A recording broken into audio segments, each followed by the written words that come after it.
യേശുവിൽ സ്നേഹം നിറഞ്ഞ പ്രിയ സഹോദരി സഹോദരങ്ങളെ, ദൈവനാമത്തിന് എപ്പോഴും മഹത്വമുണ്ടാകട്ടെ. ദൈവത്തിൻ്റെ വചനം ഈ പ്രഭാതത്തിൽ ശ്രവിക്കുന്ന നിങ്ങളെ ഓരോരുത്തരുടെയും, നിങ്ങളുടെ കുടുംബത്തിൻ്റെ മേൽ, മക്കളുടെ മേലും, ജോലിസ്ഥലത്തും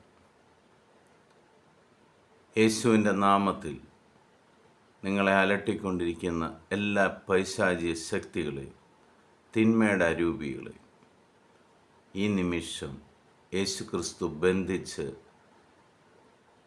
ആ ഭവനത്തെ കർത്താവിൻ്റേതാക്കി മാറ്റുന്നതിന് ദൈവത്തിന് ഞാൻ നന്ദി പറയുന്നു. ഈശോ അവിടെയുള്ള തിന്മകളെയെല്ലാം ഈ നിമിഷം ബഹിഷ്കരിക്കുന്നു.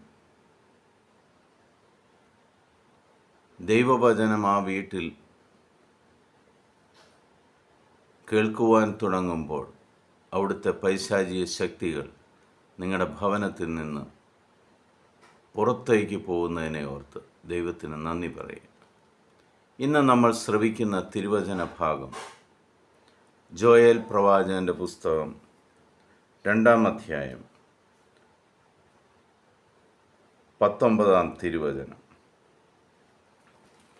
കർത്താവ് തൻ്റെ ജനത്തിന് ഉത്തരമരുളി, ഇതാ ഞാൻ നിങ്ങൾക്ക് ധാന്യവും വീഞ്ഞും എണ്ണയും തരുന്നു, നിങ്ങൾ സംതൃപ്തരാകും. ജനതകളുടെ ഇടയിൽ ഇനി നിങ്ങളെ ഞാൻ പരിഹാസപാത്രമാക്കുകയില്ല.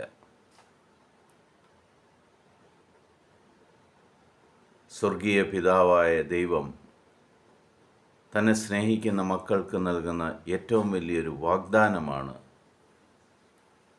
മറ്റുള്ളവരുടെ ഇടയിൽ നിന്നെ ഞാൻ ഒരു പരിഹാസപാത്രമാക്കുകയില്ല.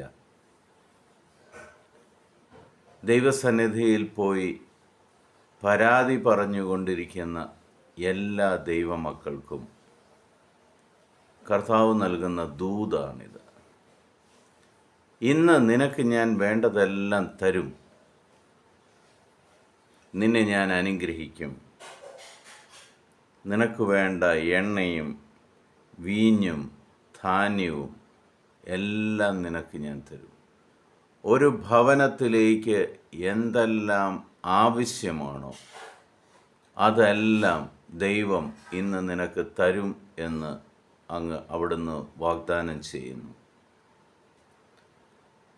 ഇല്ലായ്മയുടെ പേരിൽ ആരും നിന്നെ ഇന്ന് മുതൽ പരിഹാസപ്പെടുത്തത്തില്ല. നിന്നെ ആരും ഇന്ന് പരിഹസിക്കുകയില്ല. നിന്റെ മുന്നോട്ടുള്ള ജീവിതം ദൈവസന്നിധിയിൽ വിജയമായി മാറും.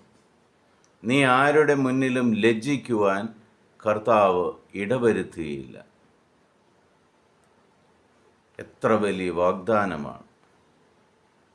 പ്രിയ സഹോദരി സഹോദരങ്ങളെ, ലോകത്തിൻ്റെ മുന്നിൽ തലകുനിക്കുന്നതിന് പകരം ദൈവസന്നിധിയിലേക്ക് നമുക്ക് പോയി ആ ദൈവത്തെ ആരാധിക്കാം. ആ ദൈവത്തിൻ്റെ ഈ വാഗ്ദാനം 2 കൈ നീട്ടി സ്വീകരിക്കാം. പിതാവായ ദൈവത്തിൻ്റെയും പുത്രനായ യേശുക്രിസ്തുവിൻ്റെയും പരിശുദ്ധാത്മാവിൻ്റെയും കൃപയാലും അനുഗ്രഹത്താലും ഈ വാഗ്ദാനം ഇന്ന് നിങ്ങളുടെ മേലും നിങ്ങളുടെ മക്കളുടെ മേലും കുടുംബത്തിൻ്റെ മേലും സംഭവിക്കുന്നതിന് ദൈവത്തിന് നന്ദി പറയാം. ഈ വാഗ്ദാനം ഇന്ന് നിങ്ങളുടെ ജീവിതത്തിൽ സംഭവിക്കുക തന്നെ ചെയ്യും. ആമേൻ, ആമേൻ, ആമേൻ ചൊല്ലി നമുക്കിത് സ്വീകരിക്കാം. നീ ആരുടെ മുന്നിലും പരിഹാസപാത്രമാകുകയില്ല. ഇനി മുതൽ നീ ആരുടെ മുന്നിലും ലജ്ജിക്കേണ്ടി വരികയില്ല. യേശുക്രിസ്തുവിൻ്റെ സമാധാനം നിങ്ങളുടെ കൂടെ ഉണ്ടായിരിക്കട്ടെ. ഈശോ മിശിഹായ്ക്ക് സ്തുതിയായിരിക്കട്ടെ.